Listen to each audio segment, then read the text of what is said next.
नमस्कार, मैं Subhash Solanki RBSG computer centre से आपका स्वागत करता हूं। हमारे RBSG कंप्यूटर सेंटर चैनल में हम आपको देंगे बहुत सारी वीडियोस। अगर आपके RSCIT में नंबर कम आते हैं, अगर आपके SSC में ग्रेडिंग कम बनती है, अगर किसी भी कॉम्पिटिटिव एग्जाम में आपके कंप्यूटर के क्वेश्चंस कम आते हैं, तो आप हमारा वीडियो देखना ना भूलें। चैनल को सब्सक्राइब करें, लाइक करें, शेयर करें और कमेंट्स कीजिए। धन्यवाद। नमस्कार प्यारे बच्चों, आज हम 5वें चैप्टर के महत्वपूर्ण प्रश्नों को लेकर के उपस्थित हुए हैं। तो हम शुरू करते हैं हमारी वीडियो बिना समय गवाए हुए। आप हमारा RBSG कंप्यूटर सेंटर का चैनल जरूर लाइक और सब्सक्राइब करें और हर वीडियो के डिस्क्रिप्शन में आपको दूसरे वीडियोज़ के लिंक मिल जाएंगे, वहाँ से आप दूसरे वीडियो पे भी जा सकते हैं। तो शुरू करते हैं। हमारा पहला क्वेश्चन है इस चैप्टर का कि ऑनलाइन बैंकिंग किस नाम से नहीं जाना जाता है। तो soft banking, net banking, virtual banking, e banking, ये सभी नाम हमारे जाने पहचाने हैं। तो सॉफ्ट बैंकिंग जो है वो कोई ऐसा बैंकिंग सेक्टर में नाम नहीं है, तो सॉफ्ट बैंकिंग इसका आंसर आएगा। अगला प्रश्न लेते हैं हम। दूसरा प्रश्न जो हमारा है वो है इंटरनेट बैंकिंग के लिए पंजीकरण के लिए। अगर आप इंटरनेट बैंकिंग लेना चाहते हैं, आप बैंक के अधिकारियों से संपर्क करेंगे या आप ऑनलाइन खुद उसको रजिस्टर करना चाहेंगे, तो हमारे लिए क्या क्या महत्वपूर्ण रहेगा। तो कुछ बैंक जो है वो यूज़र नेम और पासवर्ड देते हैं और कुछ यूज़र ID पासवर्ड देते हैं। तो इसका उत्तर जो है वो द आएगा, उपरोक्त सभी। अगला प्रश्न लेते हैं हम। तीसरा प्रश्न हमारा जो है वो है इंटरनेट बैंकिंग को और अधिक सुरक्षित बनाने के लिए निम्न में से किस सुविधा का आप उपयोग करेंगे। तो आधार कार्ड, पैडलॉक है, जन धन कार्ड है। तो इसमें क्या होता है, इंटरनेट को सुरक्षा के लिए वेब ब्राउज़र में पहले से सुविधा होती है कि HTTP के साथ में S लगा होता है और एक पैडलॉक होता है।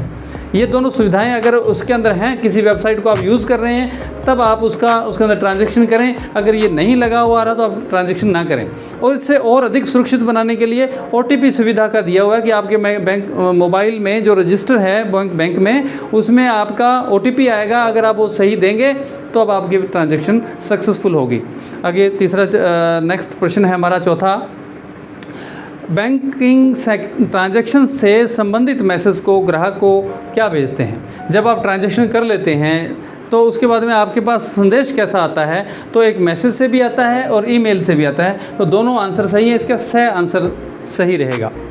अगला प्रश्न है पांचवा कि ऑनलाइन बैंकिंग में निम्न में से लाभ नहीं है। ऑनलाइन बैंकिंग जो आपको दिए गए हैं उनमें से कौन सा लाभ नहीं है जो ऑनलाइन बैंकिंग में हमें नहीं मिलता या जो असुविधा रहती है। तो ट्रांजैक्शन पर भारी लागत जो है ये है नहीं इसमें जो दिया गया है, इसलिए हमारा ये आंसर गलत है। तो ये रहेगा इसमें। छठा हमारा प्रश्न है आप ऑनलाइन बैंकिंग से क्या कर सकते हैं।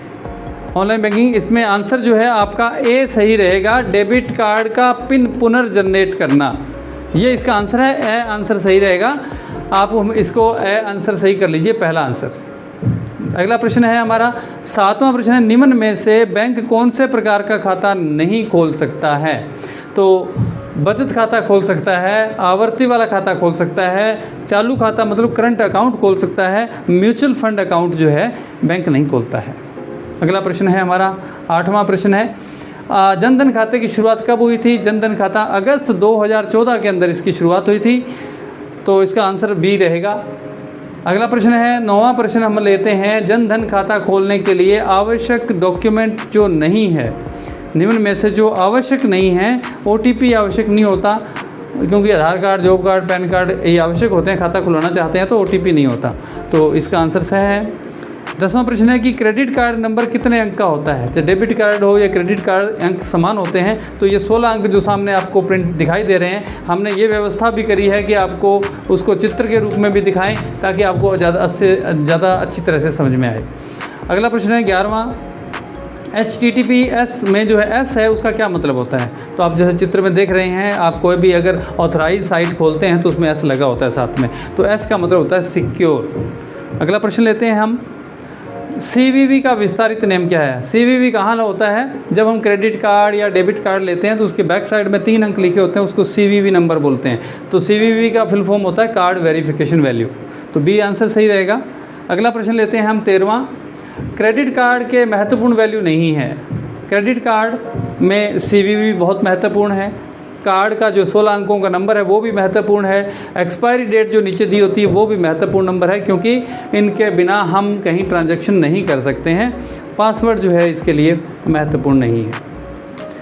अगला है CVV की संख्या कितने अंकों में होती है। तो आपको कार्ड भी दिखाई दे रहा है, इसकी 3 अंकों के अंदर इसकी संख्या होती है। प्रश्न अगला नेक्स्ट 15वां प्रश्न है PMJDY प्रधानमंत्री जन धन योजना खाता को खोलने के लिए न्यूनतम राशि कितनी चाहिए। आप खाता खुलवाना चाहते हैं तो आपको कम से कम कितनी राशि के साथ खाता खोलना पड़ेगा। 0 राशि के साथ। 0 बैलेंस का खाता जो था वो PMJDY के अंदर खुलता है। अब लेते हैं हम नेक्स्ट प्रश्न। नेक्स्ट प्रश्न है निम्न में से कौन सा ऑनलाइन बैंकिंग का फ़ायदा नहीं है। ऑनलाइन बैंकिंग के बहुत फ़ायदे हैं, परंतु ये कह रहा है समय की बचत, बिल्कुल समय की बचत होती है। लागत की बचत, एक नॉमिनल चार्जेस कटता है वो भी कुछ ट्रांजैक्शंस के लिए, और है उपयोग करने के लिए इंटरनेट कनेक्शन की आवश्यकता। तो ऑनलाइन बैंकिंग के लिए ये ज़रूरी नहीं है कि सारे काम इंटरनेट कनेक्शन होना चाहिए, क्योंकि USSD जो है वो बिना ऑनलाइन के नेट के भी काम करता है। नेक्स्ट, निम्न में से कौन सा क्रेडिट कार्ड की एक विशेषता नहीं है। इसका उत्तर द है खरीदें और एक साथ भुगतान करें। ये क्रेडिट कार्ड की विशेषता नहीं है, क्योंकि क्रेडिट कार्ड में होता है कि भुगतान में बाद में किया जाता है।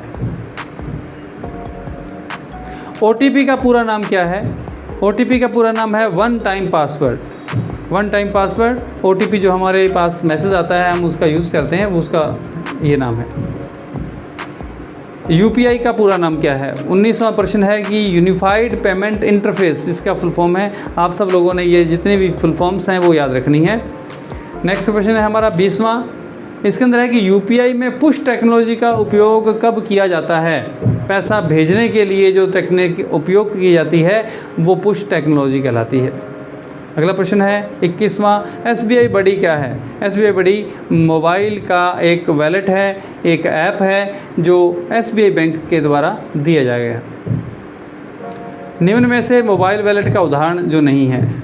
मोबाइल वैलेट SBI बडी भी मोबाइल वैलेट है, भीम भी है, पेटीएम भी है। क्रेडिट कार्ड जो है वो मोबाइल वैलेट नहीं है या मोबाइल एप्लीकेशन नहीं है। रुपे कार्ड क्या होता है।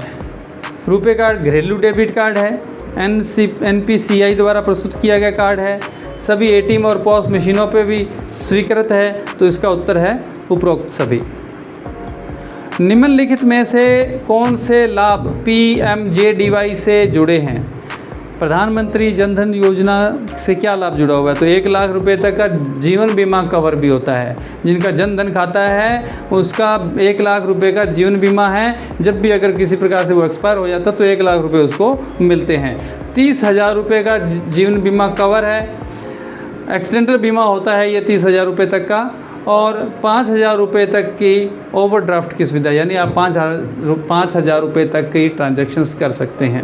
तो इसका आंसर है सभी आएगा। अगला 25वां प्रश्न है कि ऑनलाइन डिजिटल भुगतान के माध्यम है।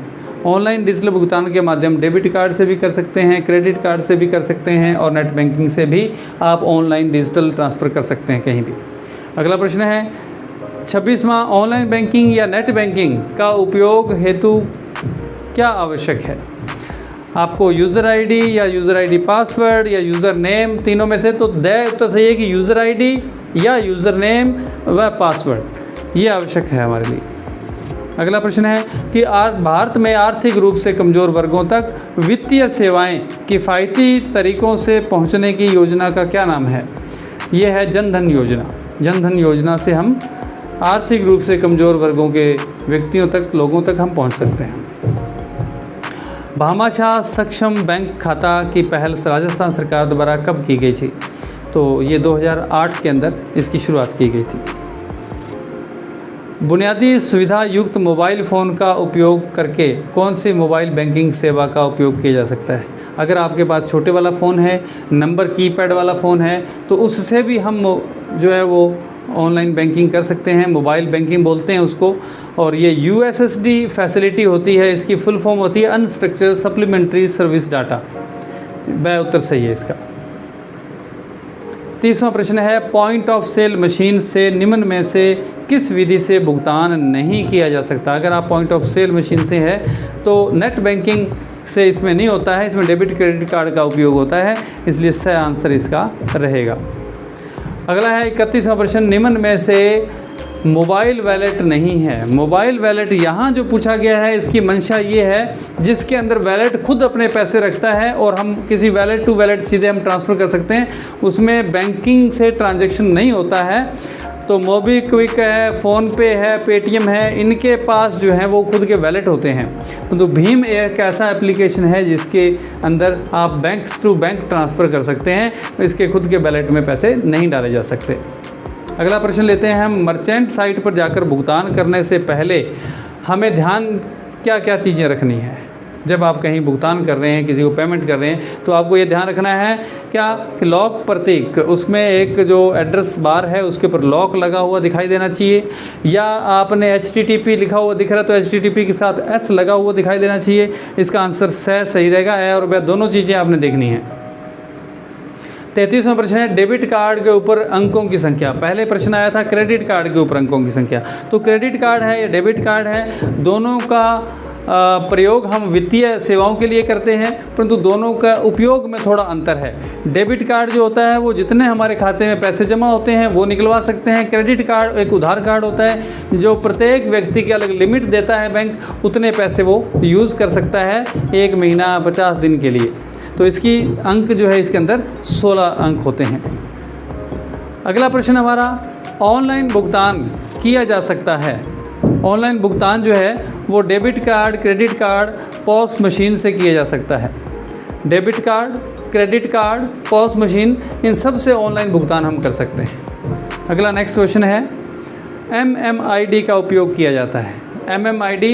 MMID जो बनाते हैं वो आप फ़ोन देख रहे हैं, जो हम बेसिक फ़ोन जो होता है, जो कीपैड वाला फ़ोन होता है, जो छोटे वाला फ़ोन होता है, जिसको स्मार्टफोन नहीं बोलते, आधारभूत यानी बेसिक फ़ीचर फ़ोन बोलते हैं, उसके अंदर जो है हम USSD सेवा का जब उपयोग करते हैं नेट मोबाइल बैंकिंग के लिए, तब जो ID बनती है उसे MMID बोलते हैं। तो बच्चों, आज के क्वेश्चन हमारे जो 5वें चैप्टर के अंदर क्वेश्चन थे वो हमने मैक्सिमम कवर किए हैं, और हमने ये भी देखा है कि गलतियां कम से कम हो, अच्छे से अच्छे आपको क्वेश्चन मिलें। तो अगली वीडियो बहुत जल्द आपको मिलेगी। अगली वीडियो में हमारा जो 6वां चैप्टर है एप्लीकेशंस ऑफ इंटरनेट के अनुप्रयोग, इनके बारे में अगली वीडियो देखने के लिए हमारे डिस्क्रिप्शन में जाएं, वहाँ से आपको लिंक मिल जाएगा अगली वीडियो का। धन्यवाद।